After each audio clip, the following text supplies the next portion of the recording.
Bonjour à toutes et à tous, bienvenue à Parlons-en, le podcast audio et vidéo de la rédaction d'Espace Social Européen. Cette semaine, pour nous accompagner, nous avons le nouveau président de la mutuelle MGFI, Bruno Caron. Bonjour président, bonjour Bruno. Oui, bonjour. Bonjour et puis merci de me consacrer un moment au regard du passage de témoin que nous avons fait entre Serge Brichet et moi-même. Eh ben, on va en parler très directement. Voilà, vous êtes mis un peu dans le vif du sujet. Alors, on est dans une situation, et je le dis pour nos spectateurs, nous enregistrons ce podcast à quelques heures de la prise de parole du président de la République sur éventuellement une question de reconfinement. Alors, évidemment, il ne faut pas en tenir complètement compte. On est un petit peu hors champ et hors timing là-dessus. Mais on va Oui, revenir un petit peu sur le vif du sujet, qui vous a concerné au premier chef. Il y a à peu près une dizaine de jours, quinzaine de jours, il y a eu une oui, passation de pouvoir à la MGFI. Serge Brichet, qui a passé, je crois, près de 13 ans à la présidence de la MGFI, a abandonné son siège, enfin abandonné, dans le bon sens du terme, a laissé son siège vacant. Pour vous, Monsieur Bruno Caron, président de la MFP Service, est-ce que vous pouvez peut-être nous resituer un petit peu votre parcours au sein de la mutuelle déjà, et quels sont un petit peu vos premiers mots à cette prise de présidence? oui, bien entendu, sans aucun souci. Oui, effectivement, Serge a fait les 13 années à la présidence de MGFI, les 13 premières années de la MGFI. Et lorsque vous parlez de mon parcours, eh bien, je suis avec Serge depuis au niveau national depuis l'année 2000, où nous étions à l'EMAI, où nous avons participé à la construction de la MGFI par fusion de 7 mutuelles du monde de l'économie et des finances. Et puis voilà, au moment où une partie d'un plan stratégique se terminait, le plan Calypso, et où nous passons sur un deuxième volet stratégique qui est celui de Magellan, Serge et moi qui sommes de bons vieux compagnons de route, si je puis dire, avons jugé opportun de faire ce passage de témoin au moment où nous partons sur un nouvel épisode au sein de la MGFI, tout à fait naturellement. Et vous avez un peu abordé le sujet Magellan. Je sais que alors, on avait traité dans l'espace social européen le premier plan, le plan Calypso, un petit peu Magellan, Oui. qui avait été présenté par votre directeur général il y a quelques mois dans notre revue. Est-ce que vous pouvez peut-être un peu repréciser qu'est-ce que ce plan stratégique, à la fois, je crois, qui porte sur des questions internes et en même temps des questions externes vis-à-vis de vos adhérents? Oui, oui, oui. Lorsque l'on parle de questions internes, je dirais que la première phase, qui est le plan Calypso, qui est arrivé à son terme, était la réorganisation, restructuration et sur des bases informatiques reconsidérées au niveau de la MGFI. Ce qui veut dire qu'aujourd'hui, nous sommes en mesure de partir sur une seconde phase de plan avec la digitalisation, avec des supports véritablement modernisés, avec la possibilité aux adhérents de mettre à jour, faire le self-care, comme l'on dit, c'est de mettre à jour, d'intervenir sur leur dossier directement. Voilà, c'est se mettre à la dimension de ce que doit être une entreprise moderne d'aujourd'hui. Et sur ces bases-là, du fait que nous parlions d'organisation interne, sur ces bases-là, c'est de se poser la question comment nous pouvons encore mieux servir l'adhérent, bien entendu, et mieux le servir, c'est peut-être lui offrir toute une palette de services, c'est-à-dire des offres véritablement bien reconsidérées au regard de sa couverture, de son accompagnement, et accompagnées d'une palette de services euh, pour lesquels nous facilitons l'adhésion, nous facilitons le portage au plus près de celui-ci. Et l'ambition serait d'arriver à une mutuelle qui puisse offrir un 360 degrés d'accompagnement. D'accord. Cette vision de 360 degrés, est-ce qu'on peut un peu préciser, c'est-à-dire c'est presque, je schématise peut-être un peu, je tiens un peu trop le trait un peu trop gros, c'est quasiment une suppression du front office, c'est une relation directe entre presque le back office et l'adhérent. Ça se passe comment concrètement? Non, non, non, non. La relation directe continue toujours d'exister, mais le digital permet de faciliter justement ce type de relation de façon très claire. Lorsqu'on parle de service à 360 degrés, l'adhérent pourra communiquer avec les structures qui portent ces services. Je pense à l'assistance, par exemple, avec RMA, pour les citer, et nous pourrions citer, bien entendu, bien d'autres enseignes. Le vrai sujet, c'est d'être facile, d'être réactif, d'être moderne et d'être surtout en accompagnement quotidien de l'adhérent. Surtout que si je ne me trompe pas, la spécificité un petit peu de la MGFI, c'est de servir évidemment les populations, notamment des ministères des Finances, qui sont plutôt des gens qui sont en pointe sur les questions de numérisation des services. Hein. En tant que citoyen, on le voit tous au travers de nos paiements de nos impôts, les relations avec les URSSAF et autres. Ouais. Donc c'était une nécessité. Il fallait, c'est-à-dire qu'en gros, l'outil du quotidien de nos usagers, la mutuelle devait être en capacité de faire au moins aussi bien que ce à quoi est confronté au quotidien l'usager. Alors, vous avez raison de repréciser le périmètre, je dirais, natif et récurrent de la MGFI, hein, qui le porte bien d'ailleurs dans sa dénomination, Mutuelle Générale de l'Économie et des Finances. Les adhérents de la MGFI, et avec la relation privilégiée que le référencement nous offre vis-à-vis de ces adhérents, fait que nos adhérents doivent être considérés, bien qu'ils ne soient pas versés dans une concurrence effrénée, doivent bénéficier des mêmes services et peut-être même plus que ceux que l'on peut trouver par ailleurs. Cela étant, faire des investissements comme cela, lorsque vous dites quelles sont les cibles quelque part de population que l'on peut avoir, c'est de mettre au bénéfice toute cette infrastructure que nous développons, tous ces services que nous offrons aux adhérents potentiels qui veulent bien nous rejoindre. Et nous faisons cela, c'est-à-dire un élargissement quelque part de notre population, mais plus sur la base de l'accueil que de la conquête. Naturellement, nous avons des personnes qui veulent intégrer la MGFI. Nos statuts étaient plutôt fermés en la matière, du fait de notre origine. C'est d'offrir, par le biais d'une ouverture des statuts, la possibilité à ceux qui veulent rejoindre la qualité des services que nous offrons et la palette des services que nous offrons, et bien de pouvoir rejoindre la MGFI, même n'étant pas du monde de l'économie et des finances. D'accord, donc c'est un petit peu d'ouvrir le champ, le spectre du champ traditionnel de la MGFI. Oui, tout à fait. Et en interne, sur le plan Magellan, est-ce que ça va entraîner des mutations, des évolutions, des formations, plus de formations ? Qu'est-ce qui va être mis un peu en branle au sein de l'organisation ? Bien entendu, là, Christian Peschetti, le directeur général de notre mutuelle, et la gouvernance politique travaillent de concert, cela va de soi. Et lorsque je parlais de Calypso tout à l'heure, Calypso a déjà entraîné une réorganisation de la MGFI, des personnels, vis-à-vis des nouveaux process qui sont mis en œuvre. Et cela va être vrai également par Magellan. Offrir une palette de services, offrir la possibilité du self-care, etc., doit automatiquement s'accompagner d'une nouvelle GPEC, c'est très certainement une gestion prévisionnelle des employés, de nouveaux positionnements. Et là, la direction générale, le CODIR de la MGFI s'y consacre totalement. Juste un point, comme on disait, on était un petit peu peut-être en pré-vague confinement. Est-ce que la MGFI a d'ores et déjà prévu quelques plans si un reconfinement était partiel ou complet et décidé dans les prochains jours ou les prochaines heures ? Alors, bien entendu, comme toutes les entreprises, sur le premier confinement, partant éventuellement du principe qu'il y aura un second reconfinement, nous avons mis en œuvre toutes les mesures sanitaires de distanciation que chaque entreprise devait mettre en œuvre. Suite au déconfinement, nous avons prôné le retour véritablement sur site en gardant, bien entendu, toute une possibilité de télétravail. Il va de soi qu'au regard des annonces présidentielles de ce soir et des précisions qui seront apportées demain par le Premier ministre, eh bien, nous agirons en conséquence pour être en total respect des mesures sanitaires qui nous seront recommandées et probablement de ressortir une bonne partie du plan confinement que nous avions pu mettre en œuvre sur la fin du premier trimestre de cette année. Vous avez bien réussi la première phase, c'est le retour d'expérience est plutôt positif. Le retour d'expérience est positif.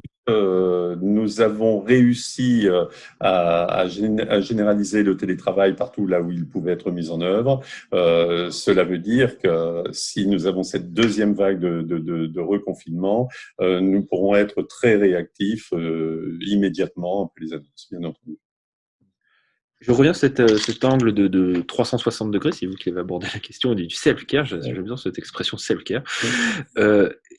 Là-dedans, dans cette stratégie, qu'est-ce que le groupe VIF, dont vous êtes membre fondateur, peut apporter comme pierre à l'édifice ? Et il apporte une véritable et bien au-delà, une réelle association à la réflexion même de la stratégie de la MGFI, car il, il n'est pas envisageable d'avoir une stratégie propre à un membre du groupe Vive qui soit en dehors de l'apport, du support, de l'accompagnement du groupe. Et lorsque je parle de service, et vous avez eu raison d'ailleurs de rebondir sur la notion de service en parlant du groupe Vive, et il est évident que certains services que nous pourrons mettre en offre à nos adhérents demain ne pourraient se faire si nous étions à l'extérieur du groupe Vive, car nous n'aurions peut-être pas la taille, nous n'aurions peut-être pas le partenariat que nous pouvons nous offrir avec la puissance d'un groupe. Concrètement, c'est-à-dire que vous allez progressivement encore plus déployer des services nouveaux sur des besoins, sur des territoires nouveaux, grâce, entre guillemets, à la force de la mutualisation des actions qui sont portées par les différentes mutuelles du groupe. Oui. C'est tout à fait le sens porté par le groupe.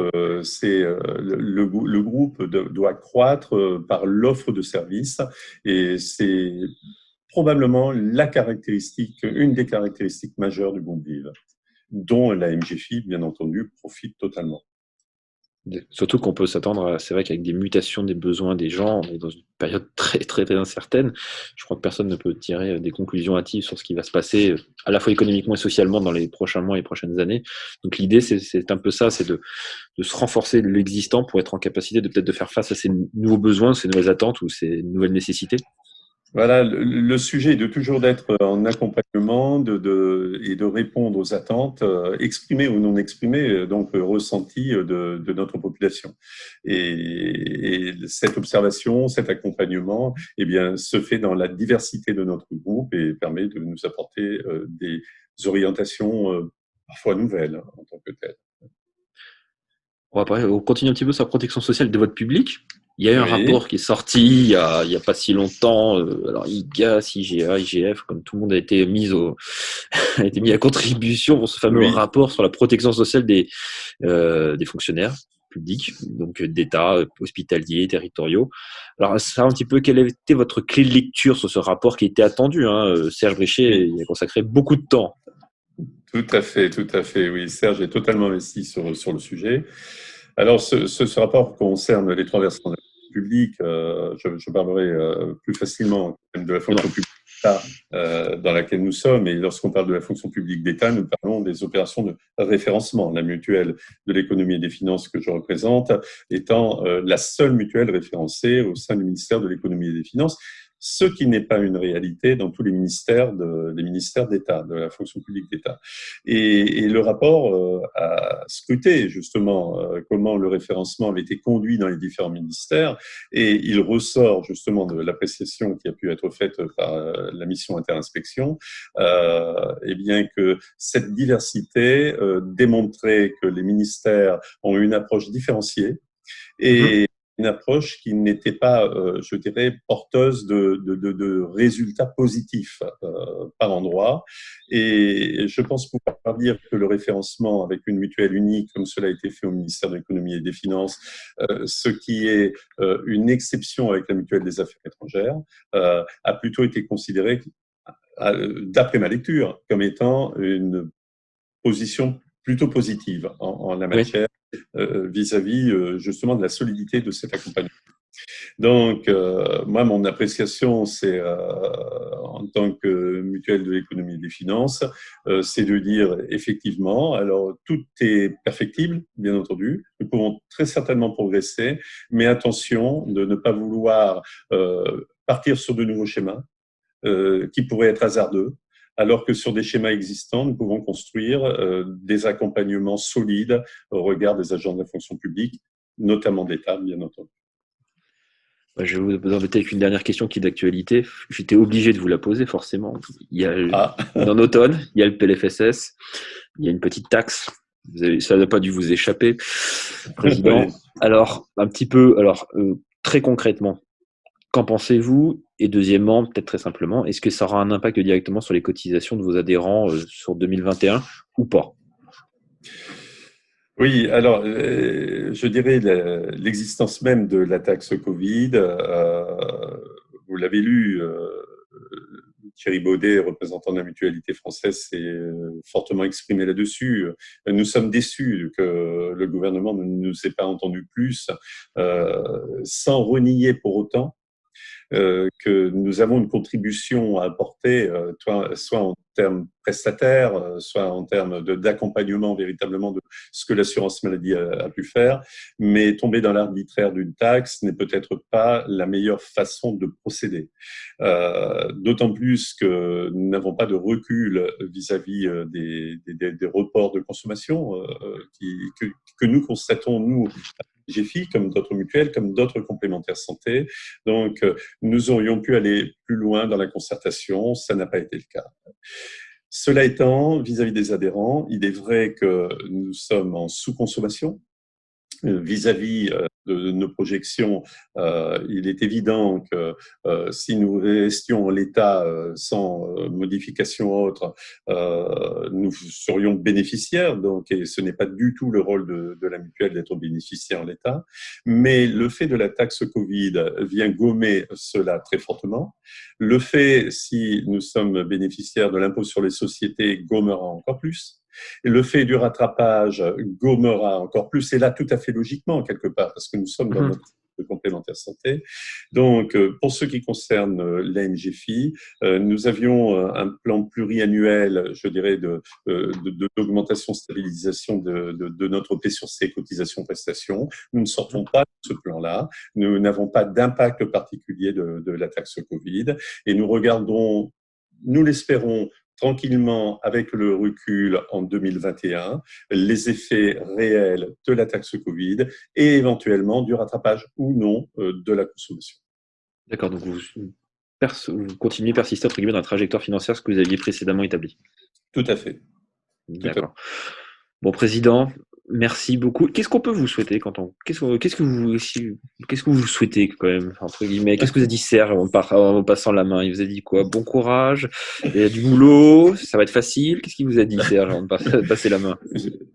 C'est pas tout à fait le sens du propos, je veux dire. Non, je pense que sous la présidence de Serge, nous avons réussi à construire une belle mutuelle, qui a des fondamentaux aujourd'hui économiques, financiers et aussi, je dirais, de militantisme et d'adhésion de la part de notre population très forte. Donc, moi, mon premier souhait est de continuer à avoir cette solidité, d'avoir la fidélité de nos adhérents tels que nous l'avons, et c'est de prospérer et de pouvoir envisager d'être dans la promesse mutualiste que le groupe Vive fait. Donc, je récupère cette promesse mutualiste quelque part pour la MGFI, et c'est de dire aux jeunes aujourd'hui qui nous rejoignent qu'ils peuvent croire en l'avenir de la mutuelle pour que nous soyons véritablement solides en relations intergénérationnelles, mais je dirais en génération intergénérationnelle, de rebond des uns vers les autres. Écoutez, sur ces beaux mots, on va s'arrêter pour cette fois-ci. Merci beaucoup, Président. Je vous remercie. Et donc, bonne continuation, bon courage. Et on se tiendra au courant, évidemment, on suivra un petit peu l'actualité, évidemment, des opérateurs. S'il y a deuxième phase de confinement, s'il y a autre chose, voilà. Et forcément, aussi avec les aléas du PLFSS qui n'a pas encore complètement terminé son parcours parlementaire. Voilà. Eh bien, nous suivrons l'actualité avec vous et je vous remercie. Voilà. Merci beaucoup, merci à toutes et à tous. Voilà, merci à toutes et à tous de nous avoir écoutés. Et on se retrouve la semaine prochaine pour un autre numéro de SE. Parlons-en. À très bientôt. Au revoir.